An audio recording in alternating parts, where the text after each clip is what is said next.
Welcome to Legacy and Life Planning in Northern Virginia. Welcome back to Legacy and Life Planning in Northern Virginia with Dominique Braggs. Dominique is the founder of Braggs Law Offices, where she works with individuals, families, and business owners on estate planning, probate, and planning for life's more complex situations, including incapacity and long-term care. I'm Lisa Mosbey, and today we're talking about what happens when a business owner can't access their accounts and how that can affect the business if there isn't a clear plan in place. Thank you so much for joining me today, Dominique. Thank you. It's a pleasure to be here. As a business owner myself, this is a topic that piques my interest, Dominique. What kinds of accounts or systems do business owners rely on day to day that often get overlooked in planning? Thank you. That's a great place to start. And the honest answer is almost all of them. And what I mean by that is, and this is what I've learned in 20 years of doing this work. Um, Typically, we are addressing physical assets of what a business owns, but it rarely addresses what businesses need to operate tomorrow, tomorrow morning. If something happened to the owner today, what would the business need to continue operating? So I'll walk through a couple of categories that get missed, starting with financial operations, business bank accounts, merchant processors, the accounting software, and corporate credit cards. Then there's the cloud infrastructure.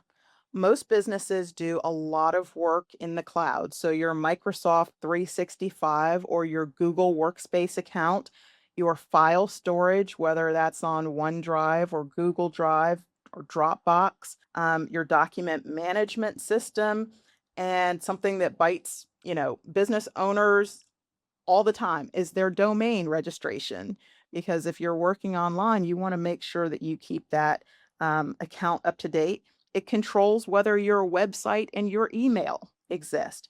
I've seen businesses nearly lose a 15-year-old brand because no one could find the GoDaddy login. Okay.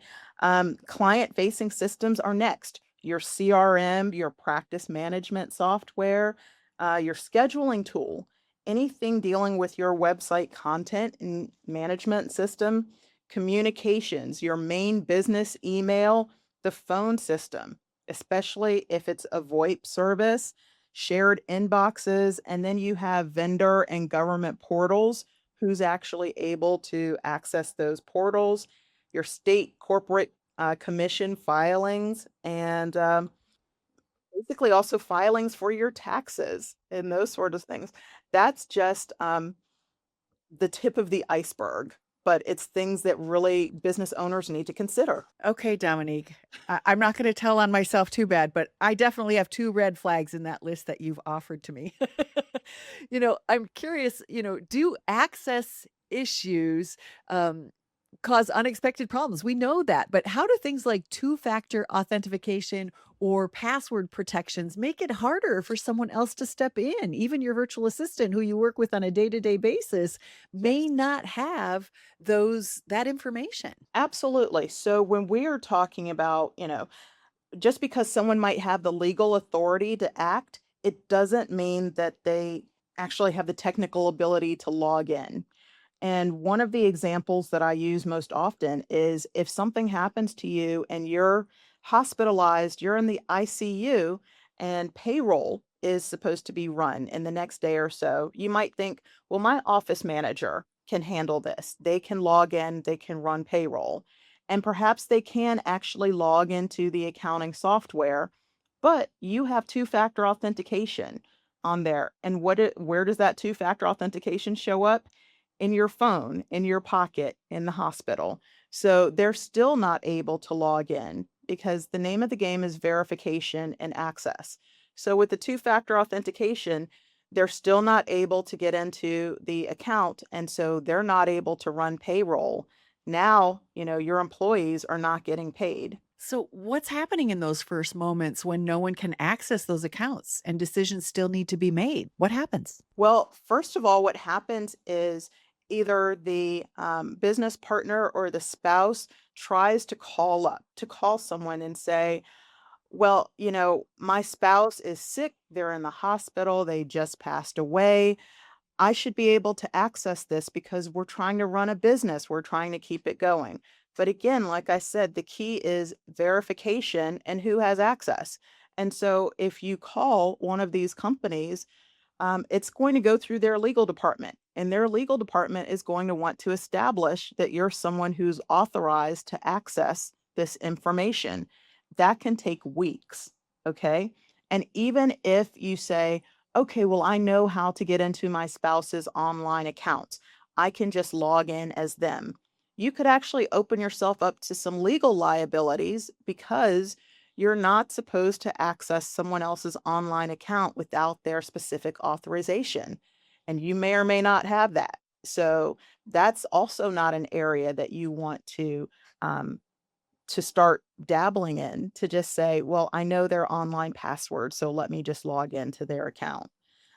So there are a couple of things that we're thinking about, and it's one, whether the person is incapacitated, so they might get better. So maybe it's just someone that needs a temporary access, or if they've passed away. And now we're looking at the business succession plan and making sure that there's someone who actually has authority to act and has the access that they need to be able to act.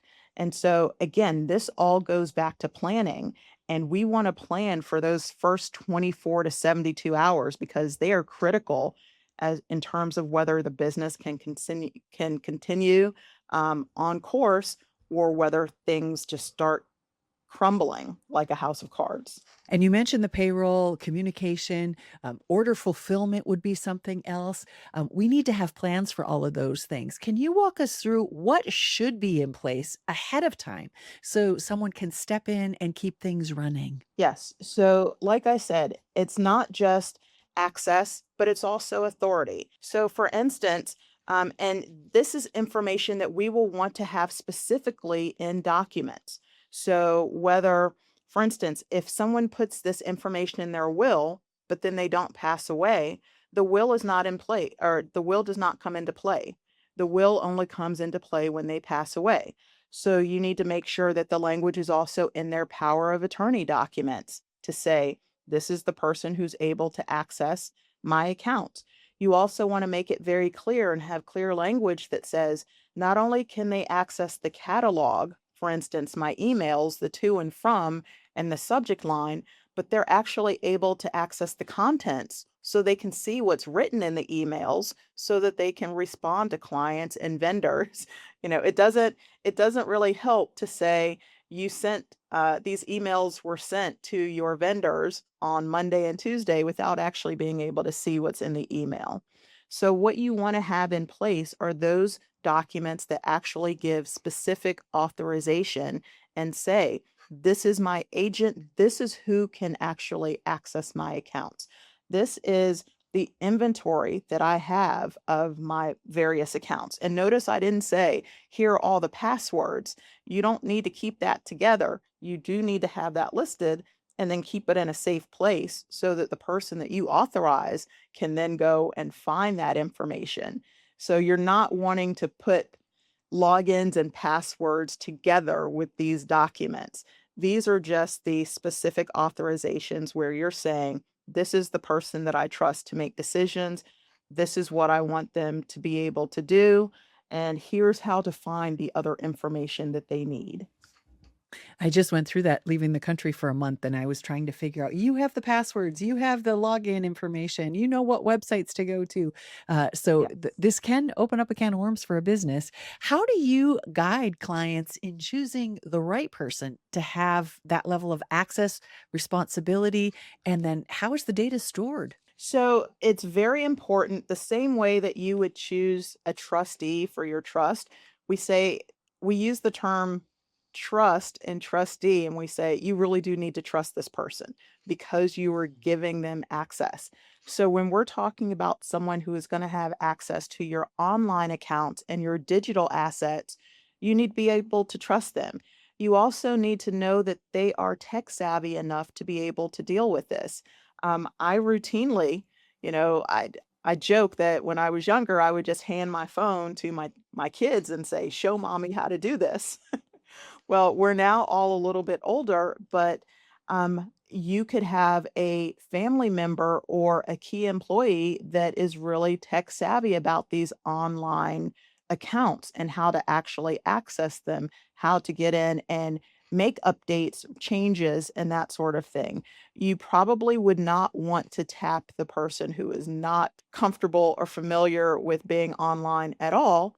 And so you might be tapping different people for different responsibilities. You could say, this is the person who is on online all the time. They really understand the social media, so I trust them to keep that up versus again, someone who is never really online and has no idea how to even log in to various accounts unless their children are helping them. This is also a generational thing. I say you can tap younger people. Well, I say the term younger, but again, I think I really prefer the term tech savvy. You can really tap the tech savvy family members and say, hey, I would like for you to take on this role, and this is why. And so, if they're not the oldest child or something like that, and you're saying, hey, I don't want you to feel like I've passed you over, but I want everyone in the family to be able to participate and to have some sort of role. And we're still learning. I'm still here, so I'm still trying to learn things. They can teach me things, and they can also feel that they're a part of the estate planning and business succession. Yeah. Let's tie this all together for our audience. Can you share a situation where lack of access caused serious disruption or where planning ahead kept everything moving? Yes. So again, a couple of different scenarios. These are composites just for confidentiality, but I will call the first scenario the locked iPhone. So a solo professional in his 50s died unexpectedly. His entire client communication system, his billing, his authentication app, all of it lived on his personal iPhone. Okay. His estate spent roughly 6 months and significant, let me state that again, significant legal fees trying to get a court order to compel the manufacturer to assist in unlocking his phone. By the time access was restored, most of the practice's value had walked out the door with the clients. His estate documents were excellent, but they predated any discussions about digital assets. And so there were no digital provisions.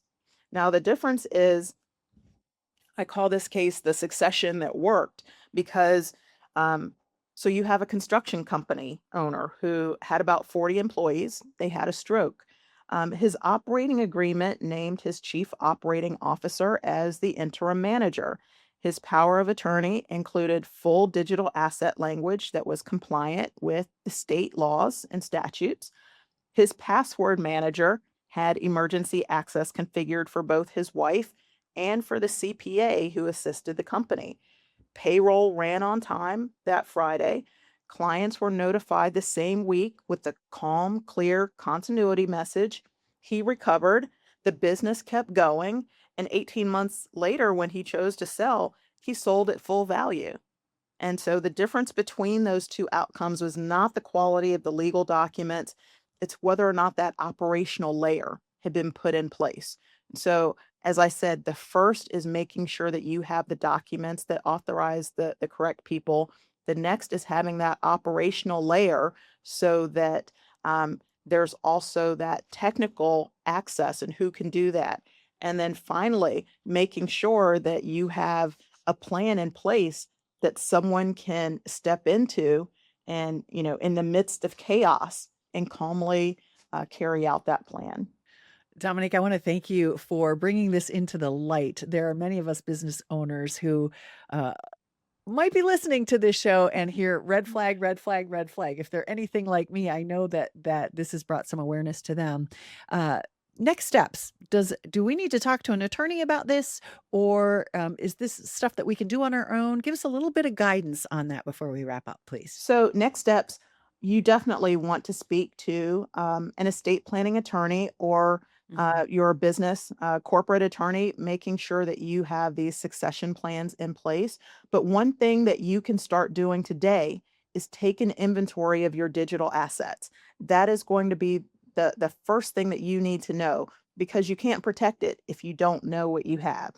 So keep that inventory of your different online accounts, passwords, that sort of thing. That's something that you can do today. And then take that with you when you go and see your estate planner and say, can my business actually continue to run if something happens to me? I want to make sure these documents are in place. So as you pointed out, I've terrified all of these business owners right now, but there is a solution. Okay. So now that I've raised that awareness and you've started thinking about it, just know that there is a solution. And it does start with you taking inventory. You need to know what you have and what you need to protect. Well said. Thank you so much for your time today, Dominique. Thank you. It was my pleasure. That's it for today's episode of Legacy and Life Planning in Northern Virginia with Dominique Braggs. If you'd like to learn more about Braggs Law Offices or speak with Dominique about your situation, you can visit BraggsLawOffices.com. Thank you so much for listening. And don't forget to subscribe to the show, and leave us a review. We'll see you next time. Come on back. Thanks for watching.